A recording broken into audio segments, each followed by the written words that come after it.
although she doesn't receive a paycheck for this that goes into our bank account, there is actually a lot of economic value as a stay-at-home mom. At least in the way that we kind of view it and think about it, and myself as a financial planner. But 29 years from now, if something happens to you and your family gets that check for $1 million, it is not the same as $1 million next year when you design the plan. So actually inflation will erode off your death benefit over time.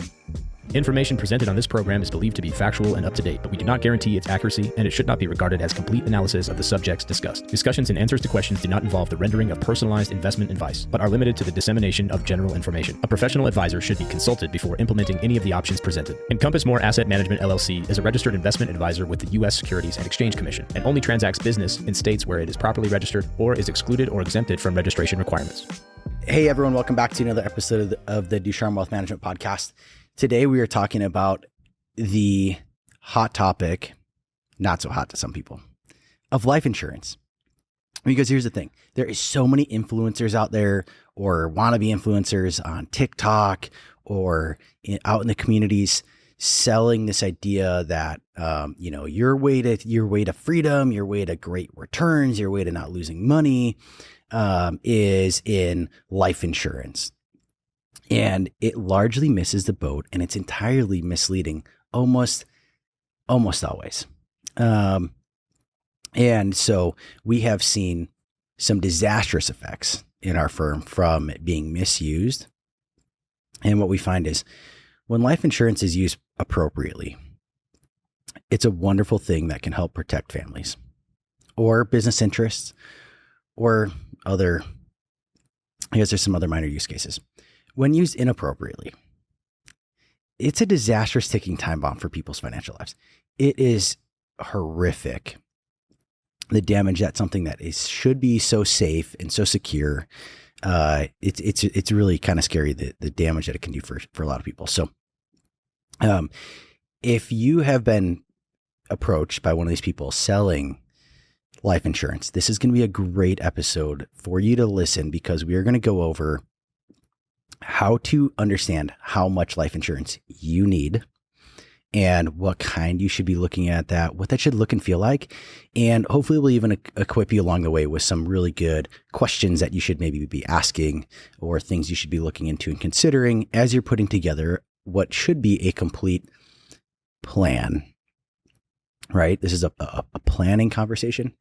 And as you lead with the plan, it should help you get clarity on what kind of life insurance you actually need or how much you need. Yeah. So we want to really focus on why should someone have life insurance? What are the options out there? When are they good? When are they maybe not so good for you? And how can you figure that out for yourself? Yeah. And then how much do you need? So let's dive into what is life insurance and why would somebody need life insurance? Let's take it at the high level. And then I want to get in really quick into how much life insurance does somebody even need? Yeah. So that they're not out there buying too much or not having enough. I think that's a really important part.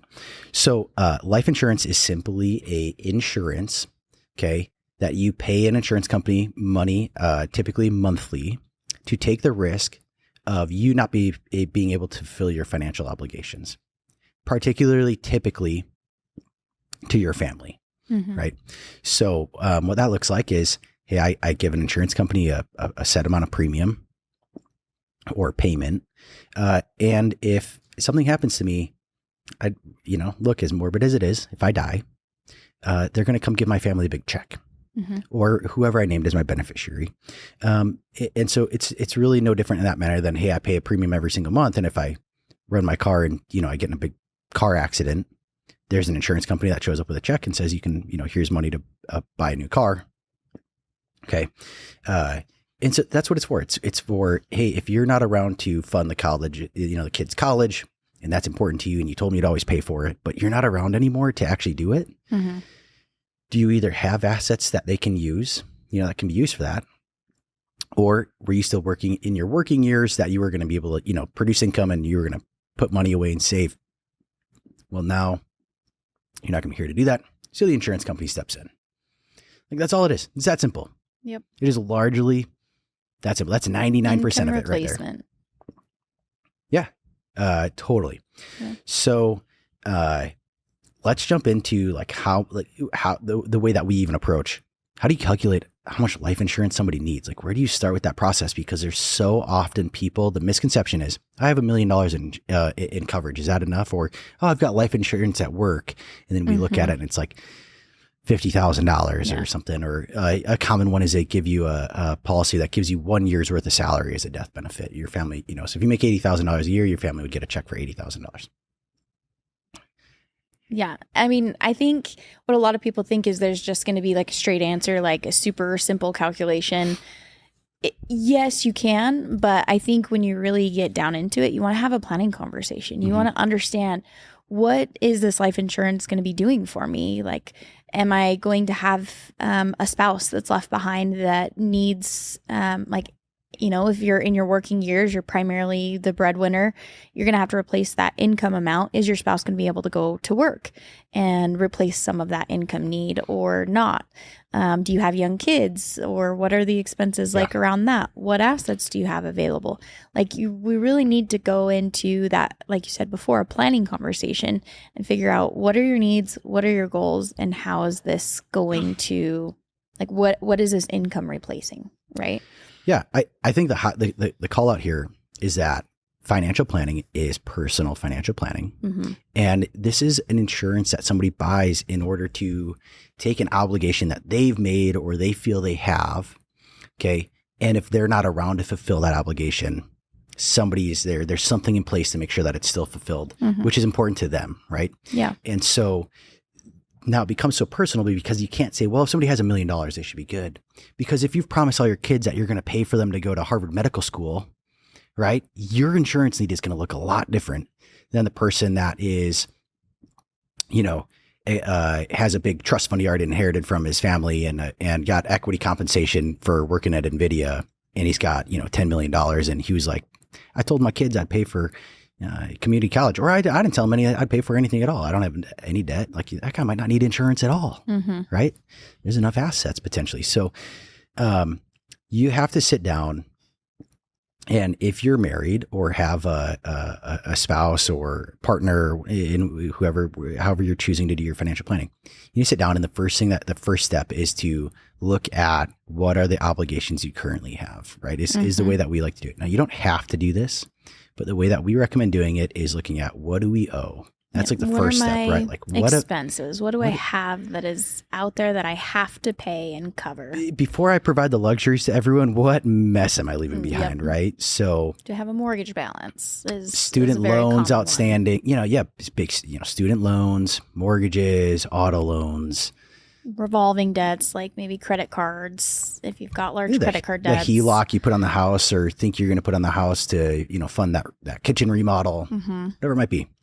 That typically tends to encompass most of them, right? Between mortgage, student loans, auto loans. Like, that's the big one. Yeah. And so we just, hey, write it out. What do you owe? What do you owe people? And then look at the other expenses that you're the next thing down is what are you promising people or alluding to, implicitly, explicitly, whatever. What are the things that are important to you? Like the education things, right? Like, if you're going to pay for your kids' schooling, or, they have different programs that they're wanting to be in, and making sure that you can pay for that. This is a great time to call out. It's not an exact science, right? Listen, if somebody sits down with you and there's a term we call over optimizing, right? Or overfitting. If we sit down and we build a spreadsheet that says, okay, the kids want to go to this school and that school, or this is where you'd be willing to send it. And then if we take this discount rate, and inflation adjust it, bring it all to the present, this is what you need. It's like, the problem is life's so variable. So you might say, well, I would be willing constantly. Yeah. So listen, when it comes to life insurance, keep it simple. Yeah. And so this is what I encourage the conversation should, whether it's with a professional or yourself, like, this is what it should kind of sound like, something more like, I would be happy to pay for, a community college or a state school for my kid. That seems to be about $25,000 a year. So $100,000 per kid. Okay. I'm going to put $100,000 down per kid. If they choose to use it for, they want to do a mission for their church, or they want to start a business or whatever, Mhm. leave that discretion at that point up to the trustee on the trust, right? So that's when you get into the estate documents planning side. But like, let those fine specific details work out in a different place. Yeah. Right. And just look, put some round numbers on paper so that you have a plan, you have a direction in how you're going. And there's some kind of calculation going into it, right? Yeah. It doesn't have to be down to dollars and cents on every single thing. But so you figure out, okay, so education expense, do you have Mhm. kids? Do you want to pay for those things? And listen, I'm not here to tell you have to. I'll tell you what, personally, I'm not for my kids. So, my parents personally, the way that education was handled in our family is you could do a reimbursement basis. So you paid for school, and if you had good grades and performed, then mom and dad would reimburse your tuition to you. Except by the time I went to finish school, I had a GI Bill, and I paid for school myself through a benefit I had gotten serving in the Army. I largely think that that's an appropriate way to do it. So I don't tend to set money aside for my kids specifically. Yeah. So that's just my belief. It's different to everyone. And my point in selling and sharing all that and being transparent with people about the way I do my own stuff is that it's personal, and don't let somebody impose their beliefs on you as you go out and write this stuff down. Mm-hmm. Yeah, you should be choosing what means the most to you. Like what are your values? What's at the core for you of what you want to have happen? What does that legacy look like? Yeah. What do you want to have covered for your family, for your loved ones, when you're not there anymore? Yeah. So like we were saying, like the funeral expenses, final arrangements, those kinds of things you got to take into consideration. They're getting more and more expensive than the mortgage. Well, think about it and talk about it. Like, good estate documents have some direction in there. Yeah. And so that's, It's a good place to start. This all coincides. Get this, financial planning integrates with other parts of financial planning, right? Ooh, novel concept. Yeah, really excited here today. We broke that ground. But listen, I'll tell you as my estate documents sit today, the way that I had it drawn up is my wishes is that my wife or whoever is in succession to her finds a trade-off between efficiency and cost. And that's how I choose to have my remains dealt with. So I used to joke with my wife, like, yeah, have them take me down to the county morgue and just don't claim my body. They'll have to do something with it. I don't really care to have, and it's just me, right? I don't care to have, at least in my current stage of life where I'm currently at, it's my own wishes here. I don't care to have a big giant funeral where my family comes and what comes out of my net worth, essentially, that I'm leaving to my kids and my wife is $30,000 for, a nicer casket for me to get dropped in the ground in. Yeah. That's just not, now, if that's important to somebody, there's nothing wrong with that. It's just not important to me. But yeah, I think that's the key though, is figuring out what is important to you. And the calculus it changes though is I don't need as much life insurance because my final expense number isn't very high. Yeah. Right. Again, it's just me. I'm not telling anyone that they got to think like that, but that's how I did mine. Yeah. Right.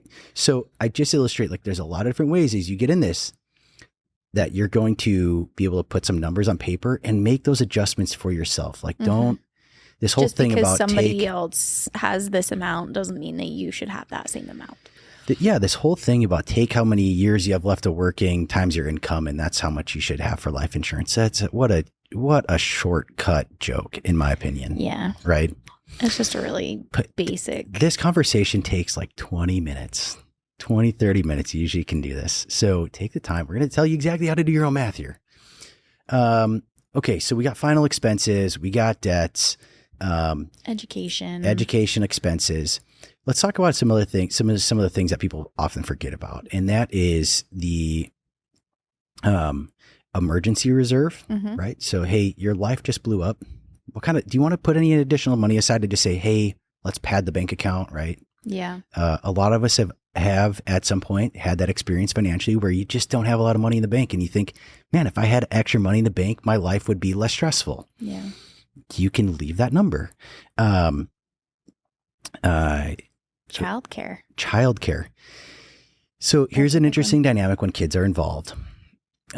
This is both, I think, overlooked when people are doing life insurance, both from the coverage of the earning spouse or not earning spouse, and the need actually maybe for a spouse to have life insurance. So I'll use myself as an example on this again. I pretty freely share here. So we carry a life insurance policy on my wife, and it's a sizable policy. And the reason why is because we have young kids. And if something happens to my wife, there is, although she doesn't receive a paycheck for this that goes into our bank account, there is actually a lot of economic value as a stay-at-home mom, at least in the way that we kind of view it and think about it, and myself as a financial planner.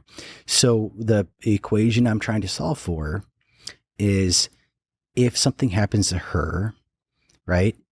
How are my kids going to be looked after? So then you have to look and say, okay, how much do I have to pay for them to go in daycare or hire a nanny, right? Or maybe I'm going to have a combination of the both. Maybe I'll, cut to part-time or very limited time while they're young still. And then I'll transition to more work as they're in school or high school or whatever, right? Like, do I need to cover part of that salary to be able to stay home? Exactly. Now I would be making less money. Do I need to have more assets in reserve to shoot that gap still? Right.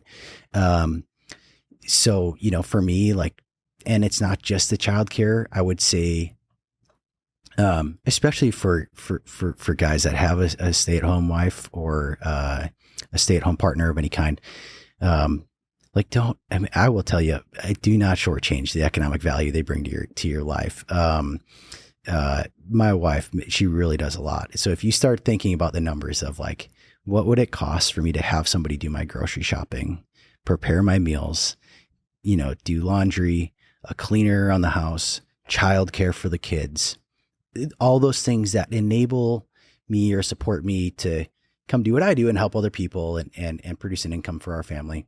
It adds up. It adds up significant. So, be realistic with it. And again, it's not dollars and cents. You don't have to go like get a quote from a daycare place. Like just Google like average costs of childcare in Utah per year. Yeah. You know what I mean? Like just Google Give yourself some average round numbers to work average with. round numbers, times it up by kind of where they're at right now and how long they might, would maybe have left. Now some of you might be thinking to yourself, well, gee, that's a lot. And the kids are going to get older, which means I'm going to have less need for childcare. I'm going to get to that math at the end. It's super simple. Another thing that some people forget about, and it goes along with the childcare, is if you have any special needs in your family, or if you have a child that's going to need some adult care. Those are some things that really need to be considered when you're looking at your life insurance need. If you're taking care of and you have a dependent child, whether they're still a child or becoming an adult, that their expectation is not to make it to self-sustaining, live on their own adulthood. They're going to need that dependency on you and on your income. So you need to count that into how much you're going to need for the life insurance coverage as well. Yeah. Listen, for people that have special needs kids, incredibly important that you work with a qualified estate planning attorney and somebody in the insurance space at a minimum or financial planning space that knows really what they're doing. And that those people are talking, right? Either with you or on your behalf to make sure that those two things are coordinating really well. I will say that I have a special place in my heart for families with special needs kids. And I would be honored to give whatever, time I need in consultation to help somebody design a plan like this for the benefit of a special needs kid. Pro bono. I'll toss that out there. It's just, to me, that's one of the most rewarding things I've done in my career is help families in that situation. It's really fun for me. And it brings me a lot of joy. So, anyways, yeah, if you're in that situation, like that is when you start having complexities where you need to make sure that you're engaging a professional. Mhm. It doesn't have to be us, just somebody that really knows what they're doing. Don't,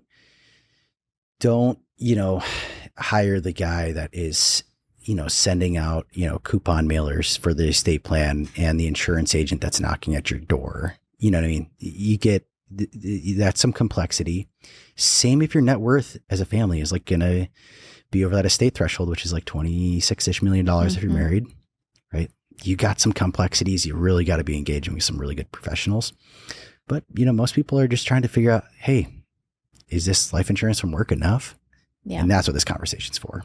Yep. So now that we've kind of figured out what those expenses are, just those round numbers from funeral expenses, mortgage, the revolving debts, childcare, education, those kinds of things, we total all of that up. And then next thing we're going to do is we're going to look at that ongoing income replacement. Figure out, okay, so now that I'm not here anymore, I'm not bringing in a salary, I don't have that income, how much income do I need to have replaced year over year, and for how many years do I need that, right? Yeah. So let's talk a little bit about the, like, kind of how do you calculate that? Yeah. And consider that. So the first thing you're trying to do is understand what is the income deficiency going to be? Now remember, in the top part, if you chose, hey, I just want to make life, less risky and kind of de-risk the situation. So we chose to put money in the plan for paying off the mortgage, the cars, the student loans, pay off all the debts, blah, blah, blah, blah. The income required is not going to be as high as if you still carried a big mortgage and all this kind of stuff, right? So just be somewhat mindful of that, right? And again, here's a quick and easy way to calculate this, is because remember, this isn't a perfect thing. But if your mortgage payment was $2,000 a month and you're making $100,000 a year, you might be able to say, well, we're not going to have the mortgage, which is $24,000 a year. So maybe what I really need to income replace looks something more like $75,000. Yeah. Right. Again, it's like just not super complicated. The question becomes, okay, once I figured out how much I need to replace, let's say somebody figures out they need to replace 50,000. I'm going to choose this number because the math is super easy for people to follow on this. And here is the way that I tend to design it and like dealing with it. Now, everyone has their own comfort level with this. And what I'm not going to do is get into how to invest the money. What I'm going to say is you're going to get a pile of capital and you need to put that money to work, right? Like you can't, if you just sit on money, that's a death benefit. Family members tend to have a big emotional turmoil that they're dealing with, obviously.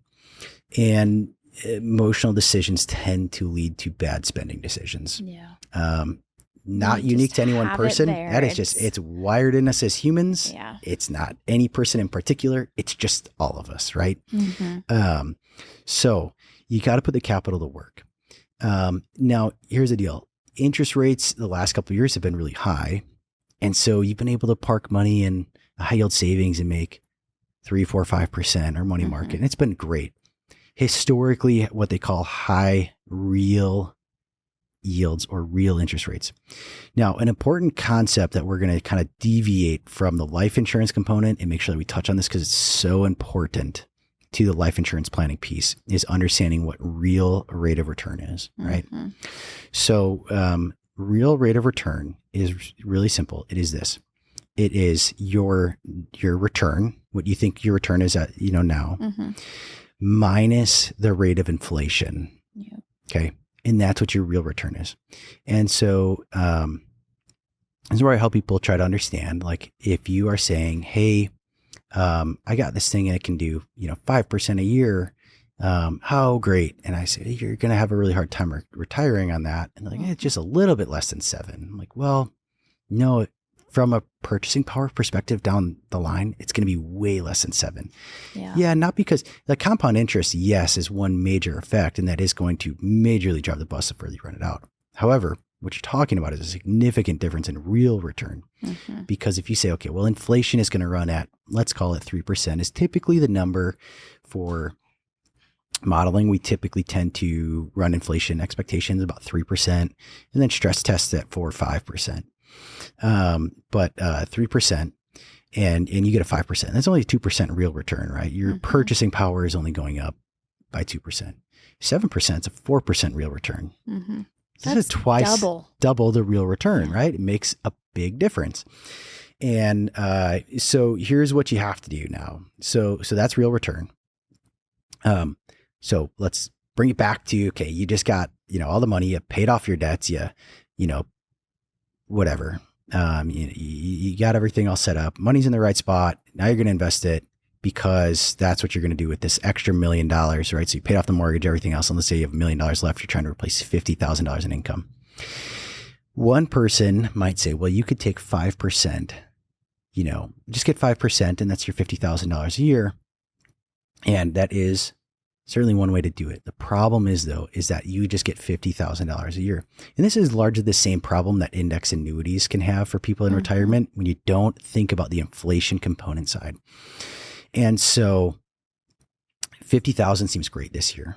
50,000 seems okay next year. 50,000 seems all right the following year. All of a sudden 50,000 is not enough. Yeah. Right? Because everything else has gone up. Your insurance has gone up, fuel's gone up, groceries have gone up. Your property tax has gone up, right? Like whatever. It doesn't give you as much as it used to. It doesn't. So what you really need to do in this to make this math work is you're looking to do something and say, okay, so if I need 50,000 a year on $1 million of income, what you're really looking for is a 7 or an 8% rate of return. Okay. And you're going to leave the top 2 or 3% you're going to leave it in the nest egg, leave it in the $1 million, right? So on, let's use 7% return. So that first year, $1 million produces $70,000 of return, right? Now the key is to just take the 50,000 that you need. You leave the 20,000 in with the $1 million. Okay. And that allows you to next year get that 7% return on the $1,020,000. Thus, now when you take off your income, it's going to be a little bit more than 50,000. Again, it's not linear. So I'm like, it's not an exact. This is not an exact science. Again, look,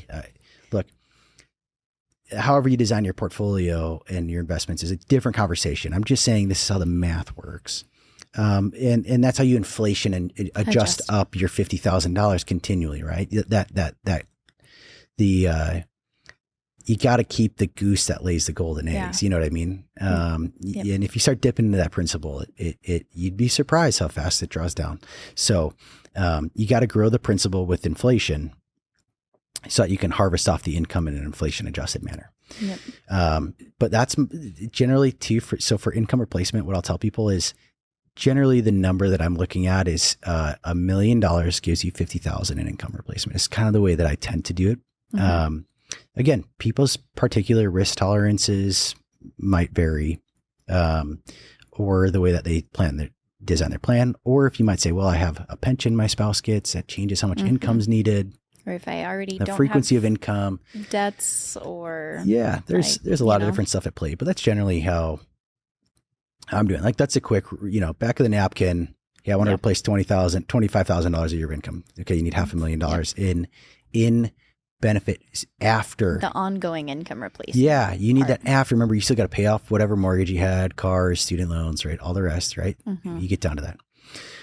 Okay, so let's say somebody gets through this and now they're looking at it, and I'm going to use a more realistic number. Everyone always says $1 million here.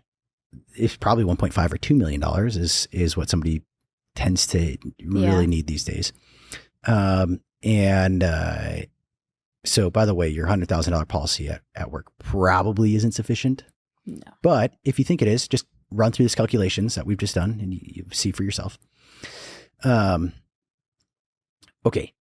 Now is the question of, well, somebody told me I can get really wealthy if I do what the Rockefellers did or whatever. I'm going to be my own bank. So I need to buy life insurance anyways. I'm going to buy this permanent life insurance policy, an IUL, index universal life, a whole life, a variable universal life, whatever. And what do it's like, well, what's the thought then? And there is, so to break it down, look, there is 2 types of life insurance. There's what they call permanent life insurance. And that's what most people are trying to sell you. Particularly if you start hearing sales pitches like be your own bank and infinite banking. They start talking about what wealthy families have done or what corporations do. Living benefits. Yeah, if you start hearing stuff about living benefits, that typically is a red flag that it's permanent life insurance, which isn't bad inherently in and of itself, right? These are just but flags. You got to be aware of, right? Of it. Yep. And then there's what's called term life insurance. And term life insurance that's like, Dave Ramsey's a big proponent of term life insurance for what it's worth on that. It's term's pretty straightforward. It works more like your car insurance, right? You pay a premium every month. And if you don't get in an accident and then you sell your car and you cancel coverage, you send them a check every month of free money for them. Yep. But if you get in an accident, they make you whole, right? They can't make you whole from dying, but they provide the benefit that they promised, right? Yes. That's it. And so, well, Brandon, what's the difference? Because, why would I want to buy this insurance policy where I just send them a check and then if I never die, early, and then I get to the end of my life and I have to, it cancels when I'm older and then I eventually still die. Like, don't I want the insurance that is going to cover me when I die if I know someday I'm going to die? And the answer to that is, you want to know who else knows you're going to die? Is the actuaries at the insurance companies that write and build the programs. So the cost, that check you're going to send them every, month, quarter, year, whatever, the cost for a permanent policy is way more expensive because you're no longer insuring a low probability, high impact event. You're insuring a 100% probability, absolutely high impact event, right? And so permanent life insurance tends to look over time a lot more like a, funded savings account, well-funded savings account. You know what I mean? You're pre-funding a liquidity need and you're just giving yourself a little bit of cushion that if you don't kind of make it to where you're hoping to be, then there's some enhanced benefit to the program, right? Whereas term, you can go out and so for context, I'm going to I don't know if I can really quote what I can quote here. So I'm going to use myself as an example once again. Okay. On a 30-year level term with the insurance company that I have on a policy, $1 million of death benefit for 30 years. And it's like $51 a month. So my price can't change for 30 years. They can't change the price on me. They can't tell me, I'm no longer qualified or covered. Not inflation adjusting the cost. Yeah. They can't say, hey, premiums are going up because so many people have been dying or, this or that. Now I can choose to cancel at any time. I just stop paying them. Right. I have no obligation to keep the contract. And then now, as soon as I do, boom, there goes my coverage. Yep. Right. They no longer insure. And I can't get it back. There's no guarantee I can get it back. But I have a known cost and I have a known benefit. So here's the deal. On a permanent policy, depending on how you design it, that cost is going to increase over time. And that is a huge thing. So, it's going to increase. So it might actually even start relatively small, depending on the policy design. If it starts small, it tends to increase more significantly later on. So just be aware of that. But to get $1 million of coverage on a permanent policy is not going to look something like $50 a month, right? It's going to be hundreds of dollars a month. Yeah. So your cost to get the insurance you need is significantly more expensive on a permanent policy. Now, I've heard insurance agent use the phrases like, well, it's a difference between renting your insurance and owning your insurance. Listen, I don't have time on this podcast to go into why that's a mathematically and morally corrupt thing to say, right? That is not a fair comparison, right? And I say that and I highlight that because we live in Utah and there's a social construct that you should own your home. And so, but don't fall into the guilt picture. So we've determined you need, what do we say, $1.5 million or $2 million in coverage.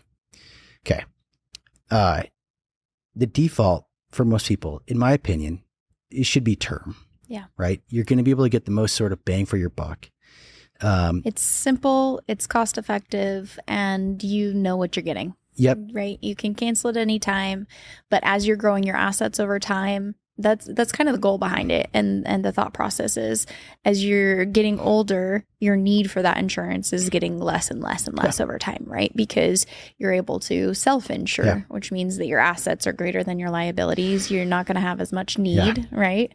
And so that's where that term life insurance is coming into play. That reminds me of one more thing, which is what I mentioned earlier, and like, hey, we'll come back to that because maybe you don't, if you think, well, I put all that money aside for the kids, but what happens after what happens after they go to school? Now, do we have more death benefit than we need? Remember that on an insurance, like a life insurance contract like this, your death benefit on a term policy typically is not growing with inflation. It's just stagnant, right? So like you start at $1 million, 30 years later, you get $1 million. But 29 years from now, if something happens to you and your family gets that check for $1 million, right? It is not the same as $1 million next year when you design the plan. So actually inflation will erode off your death benefit over time. Now, your income, right, and the cost that you're feeling from paying that monthly premium is going to kind of erode over time as well because of inflation, right? Because if you hold both things constant, right, they kind of both just degrade off. So it kind of somewhat naturally glide paths into your, an appropriate benefit over time is kind of the general framework. Now, not perfectly, which is why it's worth revisiting, right? Especially as things in life change, right? You look at it once in a, you don't have to review it every 6 months, but every couple of years, like really maybe give this a good thought on, hey, do I have enough life insurance? Do I have too much life insurance? Do I have the right kind of life insurance? And do I have something written down? Like maybe you already have a policy right now. You're listening to this episode, but you just have never written it down. Go write it down. Yeah. Go write it down. So Record it somewhere. Yeah. So your loved ones that get that check know what your intentions were for like what to do with that money. Yeah. It's a huge thing. So yeah, all else being equal, your death benefit will erode, the real value of your death benefit will erode over time in a term policy. Not the end of the world if you're properly planning and if you're using the rest of your cash flow to grow your assets, right? You're hoping your home appreciates in value, your 401k grows, you're saving more money, you've been paying off the mortgage on the home the value is appreciating. Yeah. So as you're paying off the home, you don't need as much kind of to go to the pay off the mortgage bucket. So now it can kind of go into the income replacement bucket to maybe compensate a little bit for those raises you've gotten and how much income you want to replace, right? Like, so it's not perfect. You're just trying to come up with a framework to say like, am I in the ballpark on this, right? Because you don't want to buy $10 million of coverage if $1 million would be sufficient, but you don't want to think that you are leaving behind $2 million worth of economic value because you've never had $100,000 in your bank account. So you think $100,000 is a lot of money, right? Yep. So that's generally how I like to do it. So where does permanent life insurance come in? Because that is like, now it just seems like I'm just somebody that's like only term all the time, no matter what. And what I'd say is 99% of the time that is actually probably the case. Most people just really can get almost what they need done with a term life insurance. So what are the use cases for a permanent life insurance policy? They're rather specific in my opinion. We'll cover a couple of the use cases. And then what I'm going to caveat all of it with is if you've made it this far in the episode, you're this interested in our opinion, you're thinking about permanent life insurance or somebody's talking about permanent life insurance, my gosh, go to our website, hit contact us, send us a message, send me an email, give me a call. My cell phone number is on the website. Our phone numbers are on the website. Call us. We are so happy to have this conversation with you. And it is so much easier for us to have it before you commit to buying a certain insurance product, right? Yes. And just keep in mind that not every product is right for every person. And we're hearing that a lot, that, this product, everyone should have this product or this or that. And that's never the case. It's, the key is aligning your insurance strategy with your overall broad financial plan, right? It needs to make sense and work for you. Yeah. I think we'll do a whole nother episode on permanent life insurance and the idea of infinite banking and all this stuff, and kind of it's going to be somewhat of like maybe breaking it down a little bit more. Debunking episode probably, but anyway, so here's the use cases that I've found. Number one, if you have an estate that you're estimating to be over the estate tax threshold for yourself. So if you're single, about, I think, what is it? Roughly $13 million. Yeah. If you're married, you're typically talking more than $26 million of net worth. Mm-hmm. Remember, that's net worth, not like the size of your checking account. So It's going to include your home value. Yeah. Who are some unsuspecting people in that category? Farmers, right? Because maybe, the old saying, land rich, cash poor. Yep. Their land's appreciating, but they're not expecting that they're. And they haven't sold it, or they don't think they're going to sell it, but they own, in the middle of St. George, Utah, 300 acres or something, right? It's like, that can do it. Okay. That and closely held business, right? Yep. So if you have a family business and maybe it does, fairly well, and if the valuation on paper can get up there, right? Like all of a sudden it can get. Now, here is why it's so important to really consider permanent life insurance in that scenario. Is both of those scenarios. If you just hand somebody $26 million and they say, oh, but there's a small estate tax, because it's really just on the excess. Anyways, they can just sell, and you give them a stock portfolio. You sell some of the stock and pay the tax. This is like no big deal. To them, you just left them free money, but if you leave something that you want them to keep, right? The farm that's been in the family or the family business. Things that are less liquid, as far as they're not as easy to get cash out of that. Or you want to make sure they stay in the family. Yeah. They're just a true legacy asset. Or maybe it's the business that you're leaving behind and the kid works in the business and it's like their livelihood to keep that business in the family, not sell it. The life insurance can provide the liquidity to the family to pay the estate tax bill. Yep. You're not trying to fund life insurance the same way of replacing your income. You're trying to prepay a tax bill. Really is truly kind of what you're really trying to accomplish. Not intended to grow wealth. It's intended to enable you to grow your wealth in other ways. Right? Right. Just not through that policy. Correct. So anyways, that's somewhere that I definitely, I don't think anyone's going to argue with them. Some of the best use cases. And hey, get a good attorney to help with that, and a good CPA and a good financial planner. Yep. Okay. The next use case, less obvious here. But when we're doing retirement planning with people and they're maybe a little bit more conservative in nature, you can use it as a cash alternative in the financial planning, right? So if you say, hey, when I go to retire, I need, I want $48,000, $2,000 a month, 2 years worth of income in, cash equivalents, right? To buffer myself from, this volatility of the stock market.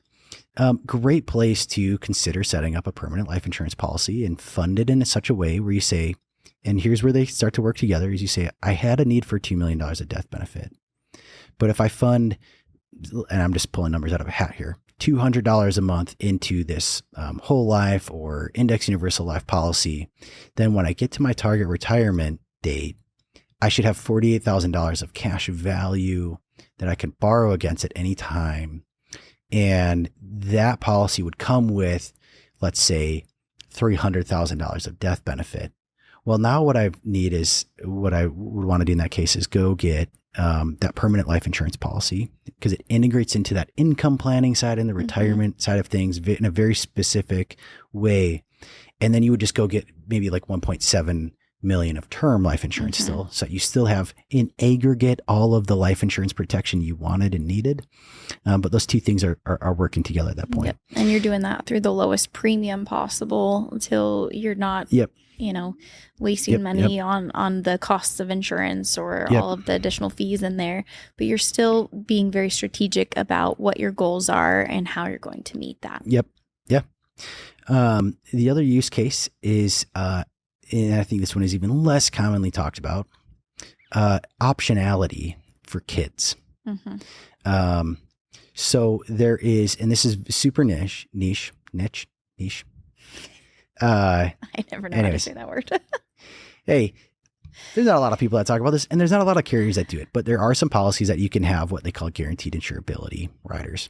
And so it gives you a number of opportunities. I know there's one carrier in particular that I've written a couple of policies for, where they give you 7 opportunities throughout someone's young adult life to add an additional $100,000 of death benefit. And so all else being equal, you can start at like a really, really low amount and buy it on a kid while they're young, healthy. And there is some death benefit. There's some, benefit there.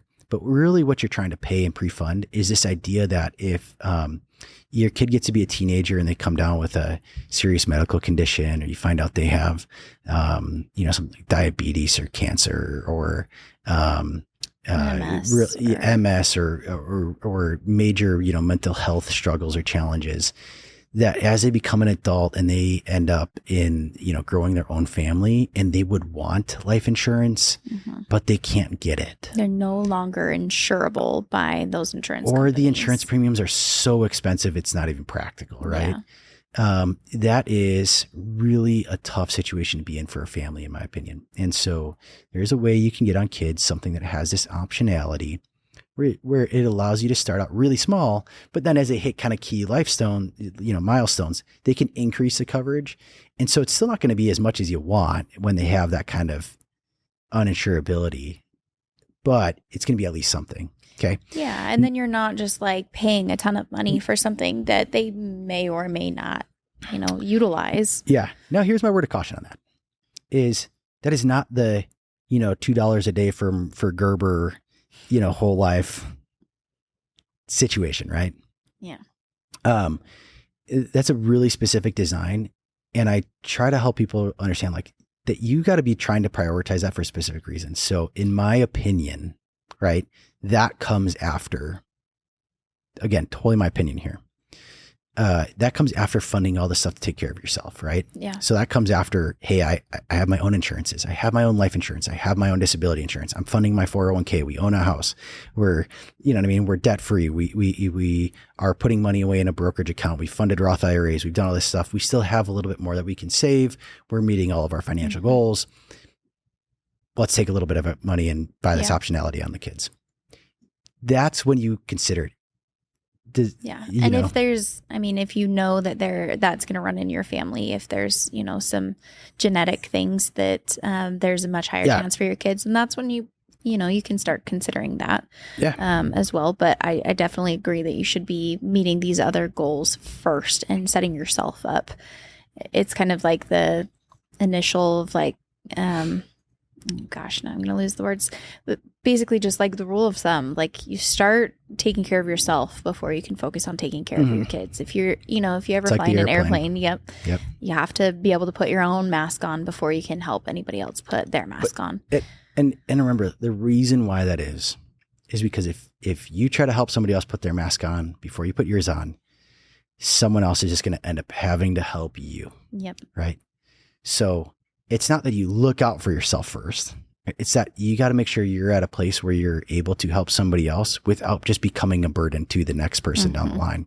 So all else being equal, don't get the policy on your kids so that your kids, as they grow up, have to financially support you because you chose to buy a policy on them as a kid, right? Like it's kind of just a little bit backwards, when in reality, you could likely more effectively just build your net worth, make good, prudent choices, and then support them as needed as an adult. You know what I mean? You can still, if you're still around to do that. And if something happens to you prior to that, that is where term life insurance comes in to write the big check. Yep. So, those are kind of my three primary use cases, though, typically of permanent life insurance. So if it's not one of those three, be cautious. If somebody's telling you it's a 7702 plan or a life insurance retirement plan, get Run. your, I was going to say just have your red flag up, but don't walk, run. It's just run. Time and place that used to be a very interesting and viable option in the early 2000s. But with modern markets and other tools available, I think the need for that is no longer present the way that it was in the past. So be cautious. Anyways. So there's some key points on life insurance, what kind you should be considering, and how much you should be considering. Last nuance I'm going to toss out, because we didn't really get into this, is length of time on term life insurance. Yeah. You tend to have to pick a length of time. So on your shortest time frame, annually renewable, which means every single year it renews, just like your car insurance. And you've probably noticed your car insurance tends to go up every single year. So if you want a life insurance policy that does the same thing, get an annual renewable. It'll be cheap in the beginning and it will get progressively more expensive. And when you want it most, it's probably going to be unreasonably expensive. You'll really want to cancel it. So I tend to encourage people to not take that as their route. And then your three big options, though, your primary options are all, level. So that means they're certain for the whole period. So it's 10 year, 20 year, 30 year. Those are kind of your three big options. There's other options available, but not offered by all the carriers. Yeah. So 10, 20 or 30 years. 10 years is going to be the cheapest. At 30 is going to be the most expensive. Most people are going to want 20 or 30. I tend to lean towards 30 personally. Especially if you have young kids, because remember, it's got to take you all the way through the time they grow up and then, maybe get through college. By the time that happens, that inflation has eroded that benefit, and it's probably going to look something really similar in a lot of financial projections to actually what you would need to top off those retirement accounts those last couple of years you're working before you retire. So your spouse can have a comfortable retirement still. Yeah. If you're really heavy on the education expenses, some of the things I've seen people do or have helped people do is actually take a 20-year policy and layer it with a 30 year. So they get two policies. So they get the amount that's for like funding college for kids and that kind of stuff in a 20-year policy. And then they get the rest in a 30. So that's one option. 10-year tends to be the option as you get older. And you only have a couple years left, right, of sort of working before you're retired and looking to self-insure altogether and not have this insurance cost anymore. So it tends to be people later and, maybe late 40s. Yeah, you're in your 50s. You start getting into your 60s and it still gets really expensive even for a 10-year policy, because remember, if you're 61 trying to get a policy, the insurance company is saying, what are the odds you're going to, die before 71? Well, getting mighty close to life expectancy at, statistical at life expectancy. So, as you go from insuring a highly unlikely thing to a extremely likely thing or a high likely thing, it just gets more expensive, right? Yeah. So, but there's some use case for 10. The biggest and the most inappropriate use case I see for 10-year term life insurance is when young people get it because it's cheaper. So remember that at the end of that 10 years, you might not be able to get the policy in. So if in that 10 years it comes up, you have diabetes or cancer or some of these horrible medical conditions I wouldn't wish on anyone, that 10 years is up and you got to get a new policy, you might not be able to get it at all. If you get it, it might be really expensive. So if you're young and healthy, I would say try to do what you can to extend the duration out that you're going to insure, rather than shorten it to make it cheaper and more affordable today. Yeah. So absolutely. And if you need to, you have the framework to go back to your plan and say, okay, if I can't afford, life insurance the way I wanted it, what areas should I cut now in the plan to still get what I need? And maybe that again, cues up the conversation to have the right expectations set that, hey, we can't afford to promise the kids we're going to fund education. There's families in that situation. A lot of families in that situation, right? Like it's just the reality of it. Or, hey, if something happens to me, you'll have to go back to work, but we can provide enough income that maybe that isn't going to have to be a really stressful job or, you're not going to have to pursue an aggressive career or something. Yeah. Or I've done plans with people where, the game plan is they put money aside for the spouse that's going to go back to school, support them while they're in school. And then the spouse is going to have a career and support themselves, right? Like, you can calculate your number that way, It really comes down to, like, what do you want that to look like for you and for your family when you pass? Yep. So that's where all that personalization comes in. So cool. Well, now that any of our listeners are sleeping, sufficiently put to bed, we can sign off and say, thanks for listening. Summertime seems to be if you have questions on calculating your insurance needs. Yeah, let us know. We're happy to review, and obviously shoot you very straight. So at this point, you know exactly kind of what the conversation is going to look like if you just need a little bit of help doing some additional guidance on it. So holler at us, dusharmwealth.com. You can find these podcasts, YouTube, Spotify, Apple Podcasts, wherever we get your podcasts. Drop us a comment always. If there's something you want to hear about, you have additional questions on this, whatever, send us a message, send it anonymously if you want. We'll answer it on the podcast. We will bring on an expert if needed. If there's something you want to hear about that we don't feel well enough versed on. And we do enjoy hearing from you guys. So go ahead, reach out, and we will see y'all out there.